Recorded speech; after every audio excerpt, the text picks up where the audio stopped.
Hey guys, welcome to this channel. In this video, I am going to go over some of the AWS questions and answers. So, the best way to use this video is after each question, pause the video and then try to complete the answer and store it in your Google Sheet or Google Doc and keep that handy. So, this is part 1 of this AWS interview Q&A series. I also will try to cover more questions and answers in future videos. So do subscribe and stay tuned for my further videos. So with that, let's go into the question and let's see how you going to answer this all. So let's get started. So the first question is explain when do you use ELB versus ALB versus NLB. So these are the questions that are asked to test your understanding of the load balancer in AWS. So first of all ALB is quite commonly used load balancer and it supports layer 7. So it has capabilities of path based routing. You can also attach wave to that. Usually, this is commonly used for the microservices and multiple applications with the different center, part and stuff. So that's when ALB used. It's layer 7, it's an application based load balancer, right? Now NLB. So NLB supports layer 4, which is faster than layer 7 and it has better performance. And now CLB. CLB is a classic load balancer. Now you previously used to ELB, now it is called CLB. So it does not support target groups. Now let's go to the next question.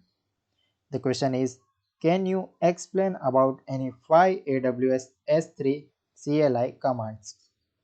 So again, the reason why people ask this is to make sure that you have actually worked on S3 before and how much knowledge and experience you have with these CLI commands.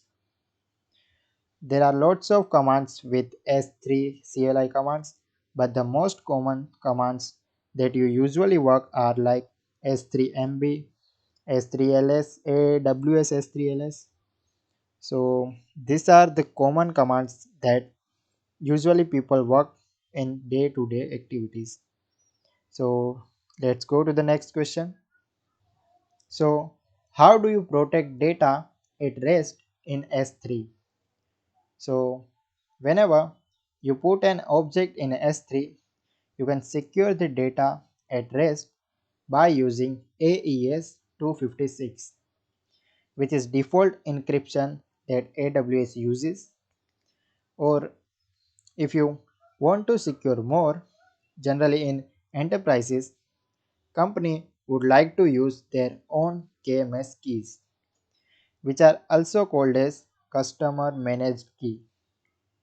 So you have to use AWS KMS service to encrypt the data at rest from the server side in S3. Now, if you have to encrypt from the client side, you can use your JavaScript program and AWS SDKs. And then you can encrypt at the client side before you send to the server side or before you put the object in the S3. Alright, so now let's go to the next question, which is what is the difference between EBS versus EFS versus S3? So EBS is not a standalone storage like another storage options. It provides storage for drives for easy to instance and it has a fixed storage capacity. It has low latency, meaning that it has higher IOPS and it is used commonly for faster read and write for your EC2 instances. Now EFS. EFS has inbuilt file system intelligence. Files are organized into a hierarchy, which directory and subdirectories can be utilized for shared volumes. Now, S3. S3 is quite famous. Like if you have to compare S3 with Google Cloud, you have GCS. So it supports multiple data types, like you can put lots of blobs into that, like your media files, and S3 and all this type of file system are commonly used to store your backups. Let's go to the next question. So, when do you use nested cloud formation templates, and is there any specific policy that you set? So, the tested cloud formation templates are used when some components are used in multiple templates. For example, if a load balancer is used in multiple templates, so instead of repeating the same config, we can reference the dedicated template for LB, meaning creating a dedicated template for LB.